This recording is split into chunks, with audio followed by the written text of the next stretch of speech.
शिवसेनेच्या डिनर डिप्लोमसीला उभाटाच्या खासदारांची हजेरी. हिंगोलीचे खासदार नागेश आष्टीकर आणि यवतमाळचे खासदार संजय देशमुख उपस्थित. ऑपरेशन टायगरच्या चर्चांना उधाण.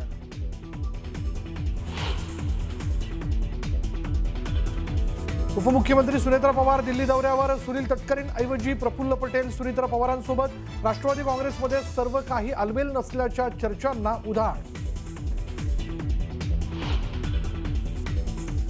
बारामती पोटनिवडणुकीसाठी 3 जणांनी अर्ज नेले. सूत्रांची माहिती तर बारामती पोटनिवडणूक बिनविरोध करण्यावर महायुतीचा भर. निवडणूक बिनविरोध होणार का? चर्चांना उधाण. नाफेड कांदा घोटाळ्यात अशोक खरातचा सहभाग असल्याचा आरोप. अनेक कंपन्या इच्छुक असतानाही खरातच्या कंपनीला प्राधान्य. तब्बल 1200 ते 1300 कोटींचा भ्रष्टाचार झाल्याचा अंदाज.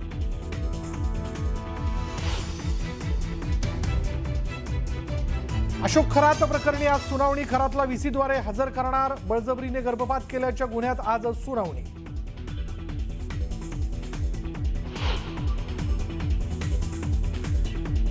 मोदू खरात प्रकरणी एसआयटीकडून काही डॉक्टरांची चौकशी. खरातनं पीडितेला गर्भपाताच्या गोळ्या कुठून आणल्या याची चौकशी सुरू.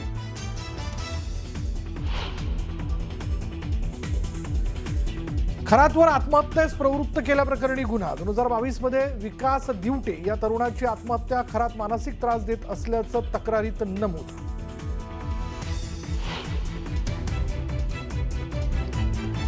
नाशिकच्या अंजनेरी पर्वतावर हनुमान जयंतीचा उत्साह. दर्शनासाठी भाविकांची मोठी गर्दी. हनुमान जयंतीनिमित्त विविध धार्मिक कार्यक्रमांचं आयोजन.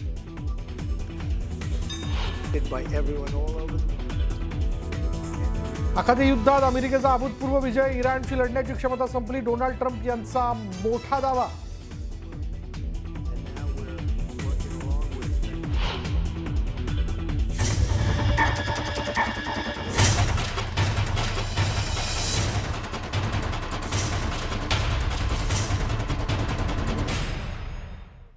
लंकेश मुलूक महाराष्ट्रामध्ये आपण सुरुवात करूयात मोठ्या बातमीने. अशोक खरात प्रकरणी थोड्याच वेळात नाशिक न्यायालयात सुनावणी होणार आहे. सुरक्षेच्या कारणास्तव खरातला व्हीसीद्वारे हजर केलं जाणार असल्याचं कळतंय. दुसऱ्या गुन्ह्यात एसआयटीने काल अशोक खरातचा ताबा घेतलाय. अत्याचारानंतर जबरदस्तीनं गर्भपात केल्याचा गंभीर गुन्ह्यात आज सुनावणी होणार आहे. एका घटस्फोटीत पीडित महिलेनं सरकारवाडा पोलीस ठाण्यात याबाबत तक्रार दिली होती.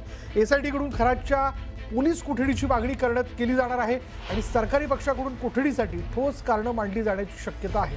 या सुनावणी दरम्यान तपासाची पुढील दिशाही स्पष्ट होण्याची शक्यता आहे. कोर्टरूममध्ये ऑनलाईन सुनावणीची तयारी करण्यात आली आहे. 4 स्क्रीन कोर्टरूममध्ये लावण्यात येत आहेत.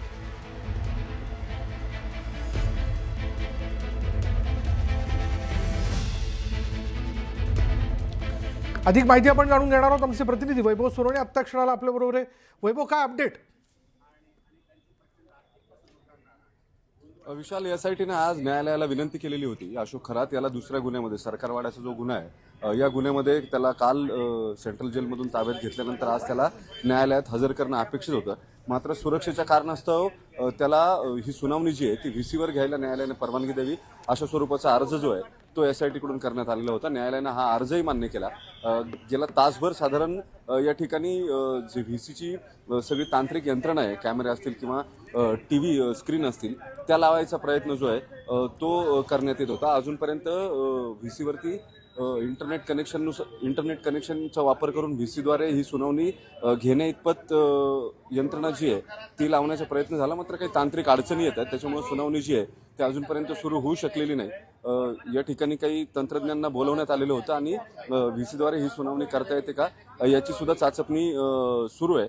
मात्र प्रत्यक्षात अजूनपर्यंत तरी सुनावणी जी आहे ती सुरू झालेली नाही. त्याच्यामुळे पुन्हा ही सुनावणी व्हीसीवरच होईल की खरातला न्यायालयामध्ये आणावं लागेल हे आणखी काही काळानं स्पष्ट होईल. न्यायालयानं व्हीसीवर सुनावणी घ्यायला परवानगी दिलेली आहे. मात्र असं जरी असलं तरी अजून ही जी सगळी यंत्रणा आहे ती यंत्रणा पूर्ण कार्यक्षमतेने काम करत नाहीये. त्याच्यामुळे सुनावणी कधी सुरू होईल, काही वेळ लागेल असं न्यायालयाकडून सांगण्यात येते. यानंतर सुनावणी सुरू होण्यापूर्वी ती व्हीसीद्वारे होईलच का याची अजून शक्यता जी आहे ती स्पष्ट व्हायची आहे. विशाल, धन्यवाद वैभव या सगळ्या तपशिलाबद्दल. तर व्हीसीद्वारे म्हणजे व्हिडिओ कॉन्फरन्सिंगद्वारे खरातची सुनावणी जी ती आज पार पडणार आहे. गेल्या वेळी आपण पाहिलं होतं की मोठ्या संख्येनं स्थानिक असतील काही इतर लोक असतील ती कोर्ट बाहेर न्यायालयाच्या बाहेर जमा झालेली होती। त्यावेळी खरातवरती हल्ला करण्याचा देखील प्रयत्न जो आहे तो करण्यात आलेला होता। त्यामुळे सुरक्षेच्या कारणास्तव आता कोर्टरूममध्ये 4 स्क्रीन लावण्यात येत आहेत आणि थोड्याच वेळात व्हिडिओ कॉन्फरन्सिंगद्वारे म्हणजे VC द्वारे सुनावणी जी आहे ती केली जाईल। आजच्या याच्यात जर आपण पाहिलं तर बळजबरीने गर्भपात केल्याच्या गुन्ह्यात आजची सुनावणी जी आहे ती केली जाईल आणि SIT आज खरातच्या पोलीस कोठडीची मागणी जी ती पुन्हा एकदा करेल। आणखीन काय मुद्द्यांना घेऊन त्याची चौकशी करण्याच्या बाबत ही मागणी जी आहे पोलीस कोठडीची ती केली जाईल।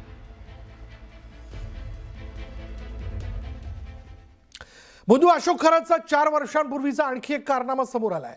4 वर्षांपूर्वी भोंदू अशोक खरातवर आत्महत्येस प्रवृत्त केल्याप्रकरणी गुन्हा दाखल झाला होता।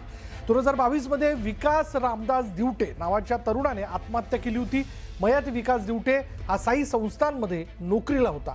दिवटे याच्या सासरच्या मंडळींसह भोंदू अशोक खरातवर गुन्हा दाखल झाला होता। पत्नीसोबत सुरू असलेल्या घरगुती वादात सासरच्या मंडळींसह अशोक खरात मृत विकासला मानसिक त्रास देत असल्याचं फिर्यादीत नमूद करण्यात आलं होतं। मृत विकासचा भाऊ राजेंद्र दिवटे यांनी शिर्डी पोलीस ठाण्यात गुन्हा दाखल केला होता। खरात यानं विकास याला साई संस्थानातील नोकरीवरून काढून टाकण्यासह जीवे मारण्याची धमकी दिल्याची तक्रार देण्यात आली होती। मानसिक त्रासाला कंटाळून विकास दिवटे यांनी गळफास घेऊन आत्महत्या केल्याची तक्रार राजेंद्र दिवटे यांनी दाखल केली होती। मात्र पोलीस तपासात पुढे दोषारोप पत्रातून अशोक खरातचं नाव वगळल्याची माहिती आहे। दिवटे आत्महत्या प्रकरणाचा पुन्हा सखोल तपास होण्याची गरज आहे अशी मागणी केली जाते। भोंदू अशोक खरात याच्यावरती शिर्डीमध्ये 4 वर्षापूर्वी आत्महत्येस प्रवृत्त केल्याचा गुन्हा दाखल झाला होता। मात्र या गुन्ह्यामध्ये त्याचं दोषारोप पत्रामधून मात्र नाव वगळण्यात आलं होतं। हा सगळा नेमका काय प्रकार आहे? आपण आता मी शिर्डीमध्ये आहे आणि पण जर बघितलं तर ह्याच पोलीस स्टेशनमध्ये 4 वर्षापूर्वी एक गुन्हा जो आहे तो दाखल झालेला होता। विकास रामदास दिवटे या तरुणाने जो आत्महत्या केली होती हा साईबाबा संस्थांचा कर्मचारी आहे। त्याचा भाऊ जो आहे राजेंद्र दिवटे याने जी दाखल केलेली फिर्याद आहे त्यामध्ये नाशिक जिल्ह्यातील त्या विकास दिवटेची जी सासरकडची मंडळी आहे यांच्याबरोबरच अशोक खरात याच्यावरती देखील आत्महत्येस प्रवृत्त केल्याचा गुन्हा जो आहे तो दाखल झालेला होता।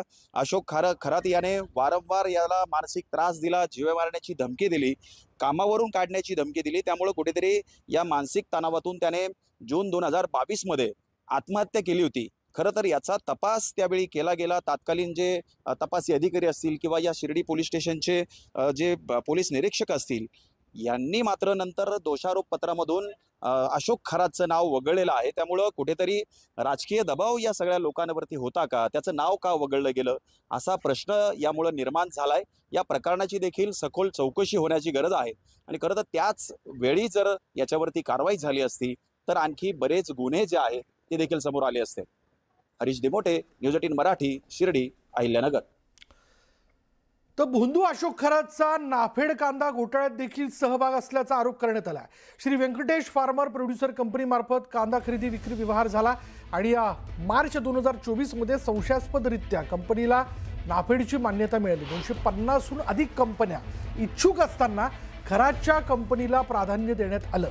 यात शेतकऱ्यांनी आर्थिक फसवणूक झाल्याची म्हणजे शेतकऱ्यांची आर्थिक फसवणूक झाल्याची प्राथमिक माहिती समोर आलेली आहे। 7-12 उतार्यावर कांदा पीक दाखवलं आणि प्रत्यक्षात द्राक्षबाग आढळली। नाफेड आणि NCCF अधिकाऱ्यांशी संगनमत करून हा प्रकार करण्यात आल्याचा संशय व्यक्त केला जातोय। यामध्ये 1200 ते 1300 कोटींचा, बघा आकडा लक्षात घ्या, 1200 ते 1300 कोटींचा भ्रष्टाचार झाल्याचा अंदाज आहे। संपूर्ण प्रकरणाची SIT चौकशी करण्याची मागणी जी ती केली जाते।